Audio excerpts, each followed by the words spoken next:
నమస్తే, నా పేరు డాక్టర్ నళిని. నేను పల్మనాలజిస్ట్ అండ్ స్లీప్ స్పెషలిస్ట్. ఇవాళ మనం గురక గురించి మాట్లాడుకుందాం. గురక అనేది మనం చాలా సాధారణంగా వినే పదం. ఇంకా కొంతమంది బాగా గురక పెట్టి హాయిగా నిద్రపోయాడు అంటుంటారు. అసలు విషయం ఏంటంటే ఈ గురక అనేది గాఢ నిద్రకి సంకేతం కాదు. మరి గురక ఎందువల్ల వస్తుంది? మన గాలి తీసుకెళ్లే ద్వారం అప్పర్ ఎయిర్వే అని ఉంటుంది, ముక్కు నుంచి గొంతు దాకా. ఇక్కడి నుంచే మన బాడీకి కావాల్సిన ఆక్సిజన్ అంతా ఊపిరితిత్తులకి వెళ్ళి అన్ని ఆర్గన్స్కి రీచ్ అవ్వాలి. అయితే కొన్ని కారణాల వల్ల వయసు ఎక్కువైనప్పుడు, లేదా ఫ్యాట్ ఎక్కువ కూర్చున్నప్పుడు, లేదా కొన్ని రకాల టాన్సిల్స్ కానీ ఎడినాయిడ్స్ కానీ ఉన్నప్పుడు ఈ అప్పర్ ఎయిర్వే అనేది సన్నగా అయ్యి గురక అనేది వస్తుంది.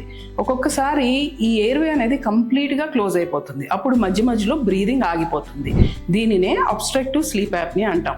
ఈ గురక నుంచి అబ్స్ట్రక్టివ్ స్లీప్ యాప్నియాలోకి ఎప్పుడు వెళ్ళింది అనేది తెలుసుకోవడం చాలా ముఖ్యం. ఎందుకంటే స్లీప్ యాప్నియా వల్ల బీపీలు, షుగర్లు, హార్ట్ ప్రాబ్లంలు, స్ట్రోక్లు, ఇంకా ఎన్నో జబ్బులు రావచ్చు.